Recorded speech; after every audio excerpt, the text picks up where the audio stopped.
I'm Jamie Adams, and I've been getting to the root of my woodland aggression. I'm Sam Maggs, and after last episode's brainstorm chat, I've had a serious clean out of my games, and I'm feeling good about it. And I'm Iain McAllister, and I finally surfaced from the depths of Subnautica.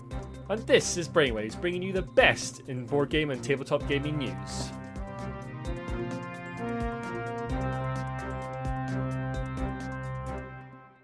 And these are the headlines for the week of the 4th of February 2019. Tabletop gaming did really well on Kickstarter this year. Dobble is the biggest selling card game of 2018. And the new board game that everyone's talking about, Our Guys in Salisbury. All this and more on this week's Brainwaves. And we're diving straight in with mentioning Kickstarter. Of course, we can't go an episode without mentioning it. Turns out... There we go. Thank you, Sam. It's the Kickstarter bell. Sam's been at too many gigs this week. He just talks in guitar riffs. Yeah. It's fine. Listen to this. How you doing, Sam? Fantastic. Getting back to Kickstarter.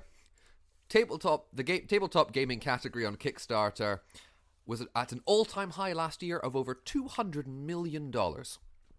According to data provided to the website Polygon by Kickstarter. There has been nearly a 20% increase in the funds raised during successful tabletop projects this year.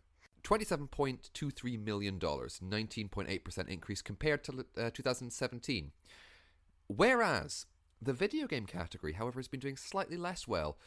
It declined $1.45 million, an 8% decrease compared to 2017. In 2018, as a total, $165 million was raised for tabletop games. That's compared to $15.8 million to video game Kickstarters. And on average, a successful video game campaign on Kickstarter earned $44,886.36, whereas a successful tabletop game campaign earned on average $70,603.33. Those are some big statistics. I think it's maybe because what we're seeing from like the computer game Kickstarters is we're seeing still sort of lots of indie studios using Kickstarter to back their projects. We're not seeing really people like Blizzard or Activision coming and funding their games on Kickstarter. Whereas the board game community, it's very much the big boys are coming to Kickstarter now to fund projects. It's not just small independents. The biggest games in video games come from your big publishers who have that money, whereas the biggest games in board games, for some reason, are coming... Dobble! It's now sold over 1 million units since its release way back in 2011. That's a lot of units. It's basically becoming Asmodee's flagship game in a weird way, that it isn't even pushed as that. It's just this great selling card game. We're all big fans. Always see it being played at conventions a lot. People just having it in their bag, little tiny tin. It's great. I've loved it. I've brought it to several situations where, if I've had a couple of minutes, like a rehearsal for a show, I've just kind of gone to someone, want to play a quick game, and we've had people just yelling at each other, I can't see anything! And these are grown-ups. It really is that kind of perfect thing, isn't it? That it's for any ages. You will get frustrated no matter who you are, how old you are. It doesn't matter. This kind of is for everyone. So it's, if people don't know, it's a very, very simple card game, essentially advanced Snap, really. There's 5 games in the deck. It costs... This is probably why it's the biggest selling game. It costs just over £10, about 12 quid, I think, for a copy of Dobble. Quite often at conventions you'll see people selling like stacks high of 10 out of 10 at a time, and they just go. Because the other thing with Dobble is that it does get quite smushed up. You will probably need another copy at some point. It's worth noting that with Dobble selling like that we sometimes see a lot of like sort of dismissiveness of like sort of smaller games, casual games, and that kind of thing. And we're going to come back to this later in this episode, but we have to be really mindful that for a lot of companies, these smaller games that just sell over and over again, have that long tail, are real profit earners for them, and we shouldn't be dismissive of that kind of thing at all. Yeah, no, Double's a great game. Please, I say please check it out as if we're going to earn anything from that. Go and check out Dobble. Asmodee, if you'd like to get in touch, you know where we are. Yeah. Talking about things happening on the streets of the country, we will no doubt all be aware of the horrible attacks that happened in Salisbury last year. Well, 2 guys in Russia have decided to somehow try to draw attention away from it by producing a board game about the attacks called Our Guys in Salisbury, the Novichok board game. The Novichok Attack board game, you can get. There are 5,000 copies out there in the wild if you want to go and seek one down. In the wild, you can just... In the they're wild? just littered around Europe. You can hunt them Yeah, with yeah, You yeah. have to go and Pokeballs. find them. A Russian toy maker has released a board game called Our Guys in Salisbury, featuring the same cities in Europe visited by the supposed GRU agents accused of carrying out last year's nerve agent attack in Salisbury. It looks extremely simplistic. It's just a roll and move, really, isn't it? It looks like a roll and move game. They've apparently printed about 5,000 copies of it. Also, if you're and- interested, I hope you can speak Russian. When it first came out, people actually thought it was a Photoshop, basically, like it was fake. But apparently, this is a real thing that exists. Mikhail Bober, who came up with the idea for the game, said, "In some way, this was an idea of our answer to Western media. Enough already. To us, it's not funny anymore. It's sad. This needs to stop." Not quite sure how you draw attention away from a supposed Russian agent attack by making a board game for it and then advertising it. But there you go.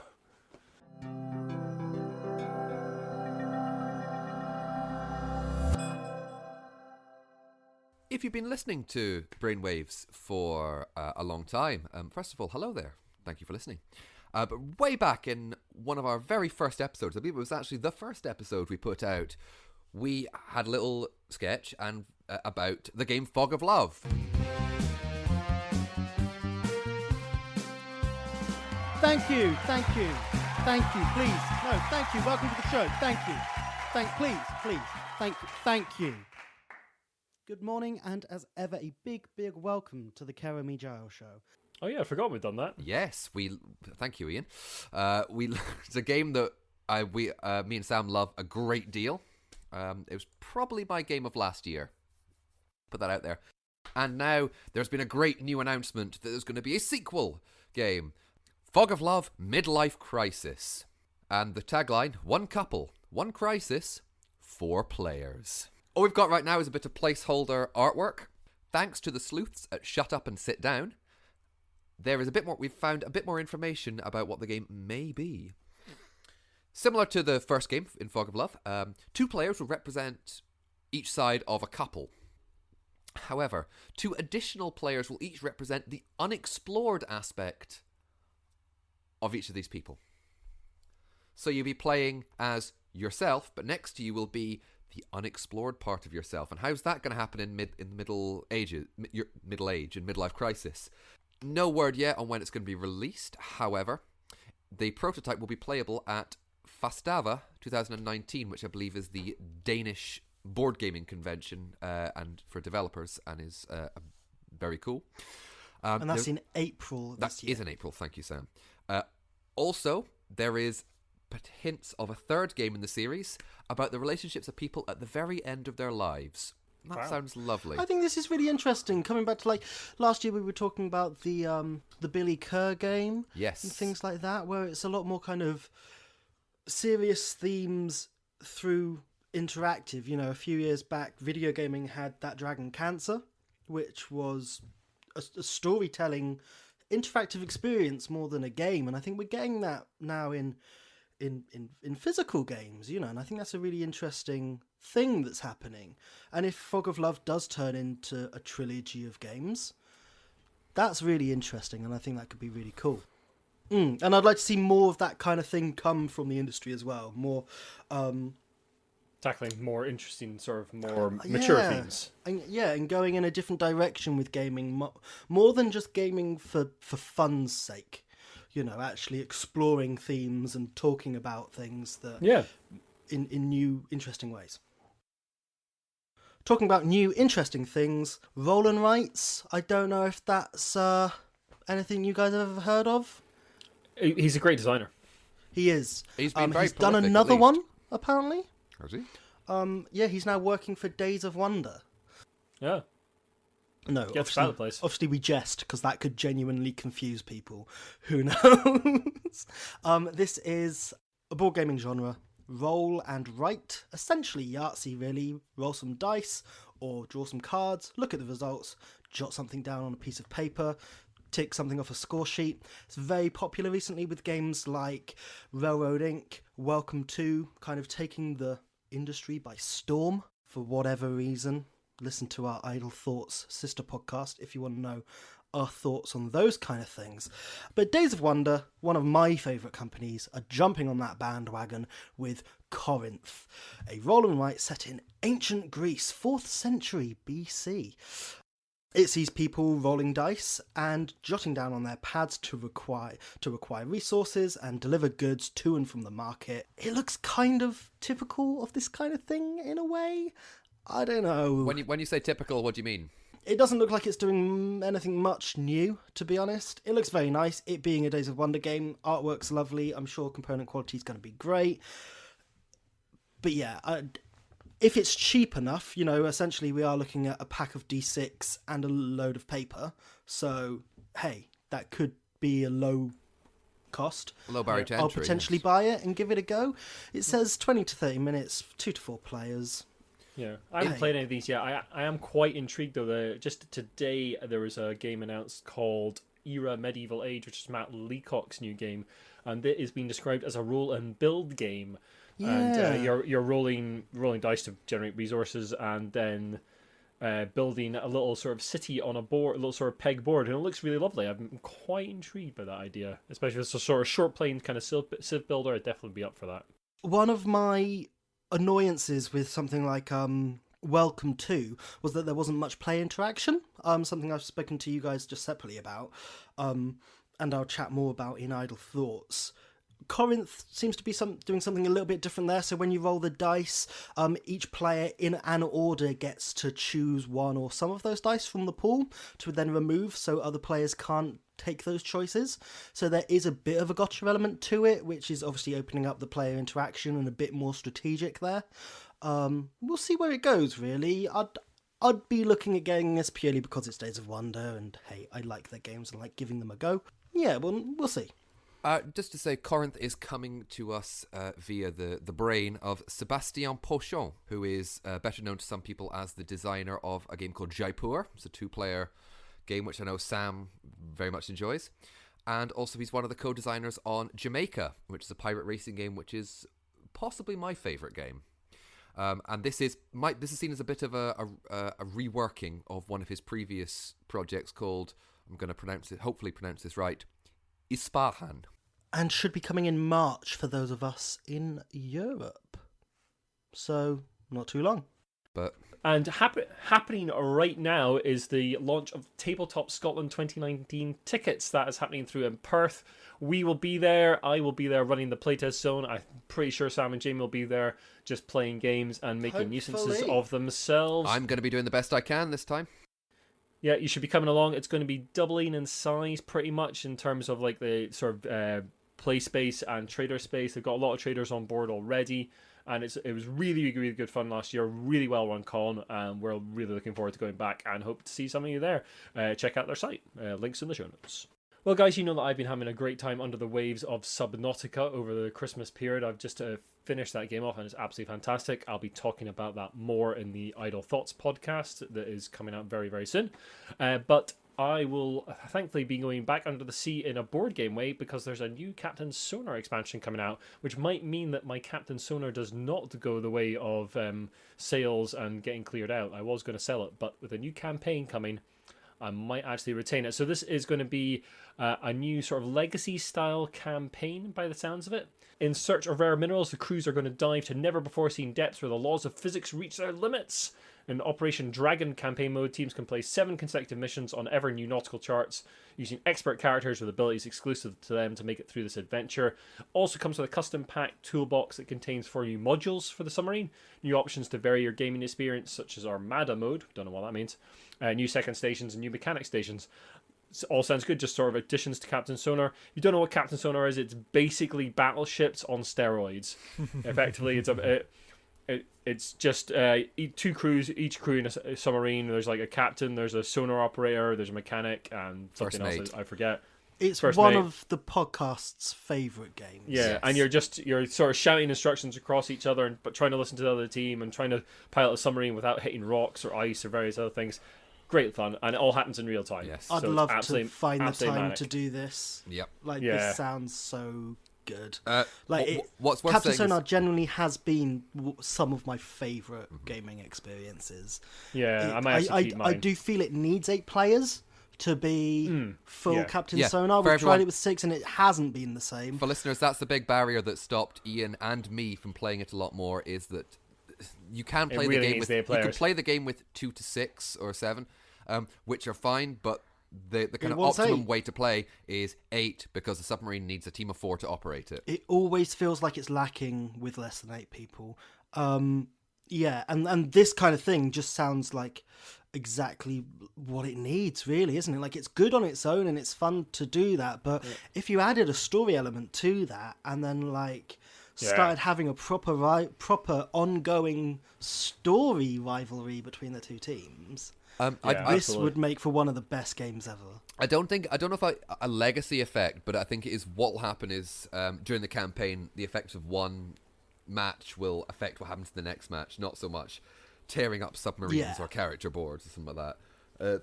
But I'm very excited. Similar to what these guys, I think I played Ian's copy of Captain Sonar and I immediately went to go and buy mine. I think it was one of adore the first game we all played together, actually. It was.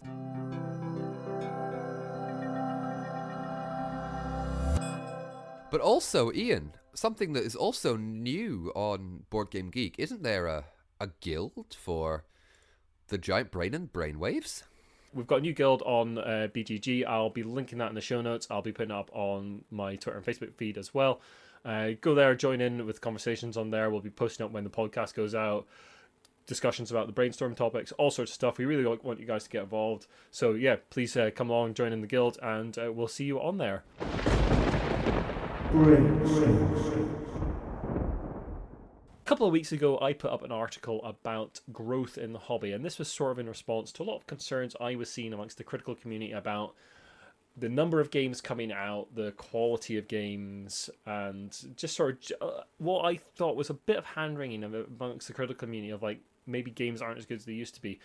And what we'd like to talk about on Brainstorming today is that there's a rise in the gamer population, that's for sure. We can see it in the convention attendance, we can see it in just sort of general sort of board gaming revenue. There's the hobby's getting a broader appeal through YouTube, through Twitch, things like that. That's all broadening the appeal of the hobby. And we're seeing like we see people like very dismissive of sort of maybe like sort of more casual games like Dobble we were talking about earlier on in the cast, like sort of the sort of games we would describe as gateway games. But what we'd like to talk about is how we as a community welcome more people into the hobby and how we avoid any kind of gatekeeping, any sort of like saying this game's not good enough or that game's not good enough. How do we go about that as a community? What do you think, guys? We We don't think anything, obviously. No, sorry. We have no opinion on this hobby. on this topic. It's because I usually jump in first, and I wanted to let Sam do it. Oh no, I was waiting for you to go for it. Okay. Oh, you waiting for me to jump in? Okay. Yeah. Obviously, We should just cut it there and say that's a brainstorm over. No opinion on this. oh well. This week we have no Jesus. opinions. There's always going to be games that the individual likes or the individual doesn't like, and that's of course down to personal preference, which everyone is absolutely entitled to. However, I think when it comes to, as you said, the gatekeeping element of going, oh, this game, I mean, this is just a gateway game, and the use of the phrase gateway game, and by gateway game we mean a game that may not be as complex as some others and is, let's say, a very good bridge between the more common board games, your Risks, your Monopolies, your Cluedos, and the wider, let's say, board gaming hobby that has taken off in the past, say, about 10 years or so. And a good example for me would be something like King of Tokyo from Yellow or Jamaica from GameWorks. I'm a big fan of Lords of Vegas as that kind of game because it's a really interesting, dynamic game. Again, people to sort of the interesting things in the hobby. And again, it's all about personal preference. Jamie doesn't like Lords of Vegas. I'm not a huge fan of it, but the use of the phrase gateway game in a pejorative sense is detrimental to the individual, and I think it's detrimental to the hobby and getting more people involved. And sometimes the game in question as well, that if you're saying, it almost degrades a game in a way to make it seem oversimple or childish or whatever, that actually some of the best games are the best games because of how simple they are. We were talking about Dobble earlier. that's a game that can be played by 5-year-olds, or it can be played by 50-year-olds, and everyone will have a good time. Like, it's a fantastic game. It can be extremely strategic and competitive, and you'll get angry at people, and it'll be fun. Like, Jamie was talking about Jamie was talking about King of Tokyo there. Something, again, which is very cartoony and kid-friendly, graphically and thematically. But I love that game so much. And yeah, I would play it with newcomers to the hobby, but I'd also play it gladly with people who play Twilight Struggle regularly or whatever it is, you know. Yeah, I mean, King of Tokyo hits my table quite regularly because it's such a great little sort of filler game, and some of the best games days I've had is with you guys as well as my regular group have involved lots of sort of shorter experiences, and I think the hobby in general is a little dismissive towards games that maybe like seen as shorter or sort of lesser experiences, even though they're not. They're a more focused experience. Well, hold on a sec. I don't know about the community in general. I think all generalizations are dangerous, including this one. I think it's a vocal minority who are going, we must only play, these ones are the games that you must, worth playing. And again, yeah, it's all personal preference, but it's just going, I don't like this, therefore I think you guys shouldn't like this.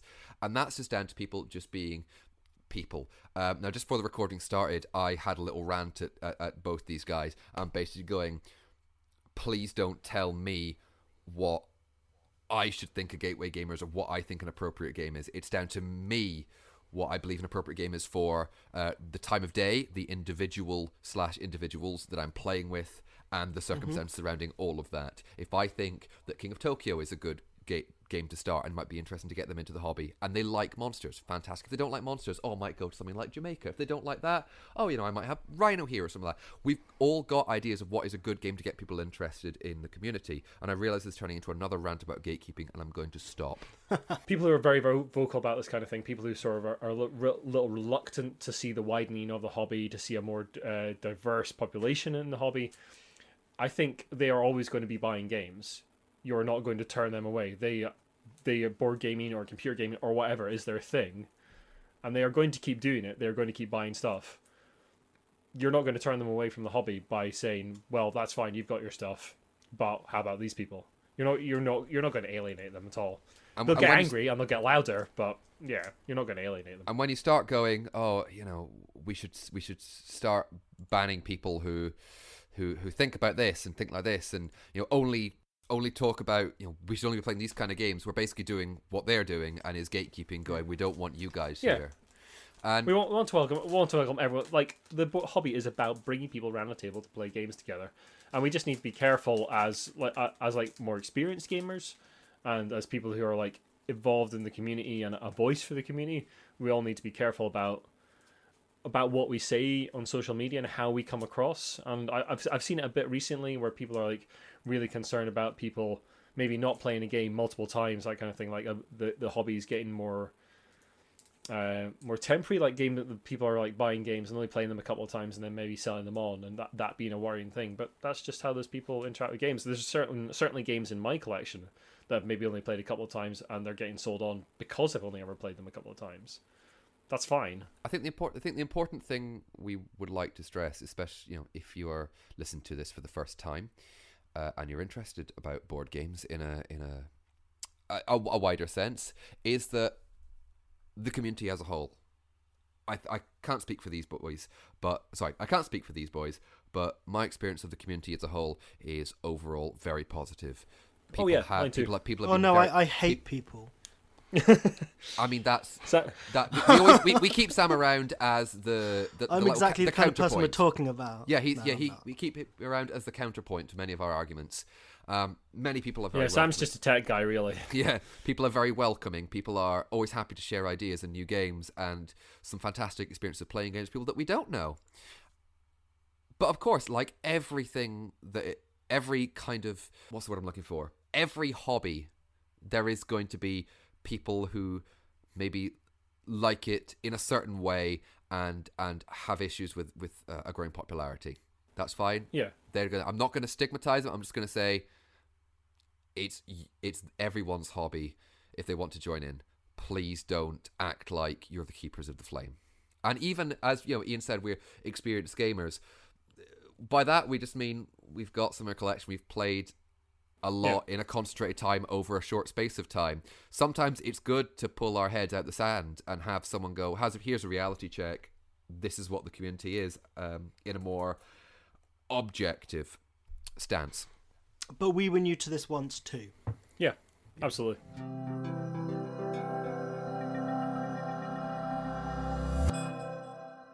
Well, guys, it wouldn't really be a Brainwaves outro, would it? Without everybody's favourite. I love the fact, as a prerequisite to this piece of news, neither me or Jamie found this. And usually we do. Iain found this, saying, well, I thought you guys would want to do a bit of Monopoly news. Well, I was right. Of course So you're here right. it is. For the what? It's got to be 5th show in a row now? Oh, about the 4th or 5th show. So we have had... It's getting dangerous. We have had, your Monopoly Download Rock Festival. We've had Monopoly Scout. We have Monopoly Pizza. We have had Monopoly Cash Gun. And Sam, now what do we have? The thing that we have all been waiting for. We've waited so long for this. Hasbro have apparently waited 10 years for this. We've been waiting longer. It's a Monopoly movie. Oh, Monopoly movie. Why are you both saying that like you're Mario? I'm saying it more like Howard Moon from the As Mighty I said Boosh. it, I noticed that, and it was in no way intentional. I was saying it more like Howard Moon from the Sorry, Mighty carry Boosh, on. but that's just me. Anyway, we've got a Monopoly film. Mr. Monopoly, presumably, is being played by Kevin Hart. No. Kevin Hart is on board along with the Yes, director Tim Story, who directed him in Ride Along a Night School. And in both of those films, he played Mr. Monopoly. in all So of it only... Are you thinking it's like some kind of like third part in a series or something? Yes. I think you might be wrong. We don't know what's going to happen. However, there are stories that in an earlier script that was commissioned for a Monopoly film, it was about a boy from Baltic Avenue, which was a square in the US version of Monopoly. The original US version of Monopoly is set in, I believe, Atlantic City, New Jersey. So all the streets are named after places there, whereas in the in the UK version, it's places in London. Look, guys. None of this Monopoly news is going to matter because the robots are coming for us. Yes, it's true. Robots have conquered the world of chess. They have conquered the world of StarCraft. But now, most importantly, they have conquered the world of Jenga. Yes, that's right. A robot can now play Jenga. This is actually a fairly interesting step forward in robotics because one of the things the robots are really, really bad at is sort of minor motor skill. And like this is actually a really good example of a robot that can do very sort of minor pressure-sensitive motor skill by pulling Jenga blocks out because the tower is different every time because pressures are different. The robot has to try and understand that, and it's really interesting. We'll put a link to the Guardian article in the show notes. But yeah, the robots are coming for us, and they're going to beat us at games. God help us all. God help us all. Yeah. We'd like to thank our executive producers, the Lucky Sparrow Gaming Cafe, fantastic folks who have donated to our Patreon, and we are now only $1 away from our first goal, which will make the podcast and website basically self-sustaining. So if you are liking what you're listening to, then please do sign up to our Patreon. For $1 a month, you will get an extended version of this cast, which includes more of us babbling on about games, and for $2 a month, you can also get access to our sister show, Idle Thoughts, which is about myself, Jamie, and Sam talking about the games we're playing. I think it's worth noting that the extended cast isn't just necessarily extended. There's entire news articles that we cut from this show because we want to keep it at a good, reasonable length. So there's like a bunch of other stuff in that cast. So check it out. Thanks very much for listening. If you like what you've listened to, then the best way to help us out is to just share the podcast around on social media. Drop us a review and rating on iTunes if you can as well. That really, really helps out. You can also follow us around on Twitter at The Giant Brain. We're on Instagram, Giant Brain UK. Facebook, just search The Giant Brain. You'll find us there. Our website is giantbrain.co.uk, and you can email us about anything in the show or anything you'd like us to cover. Please share your news, share your ideas for brainstorms with us at giantbrainuk@gmail.com. Thanks very much for listening.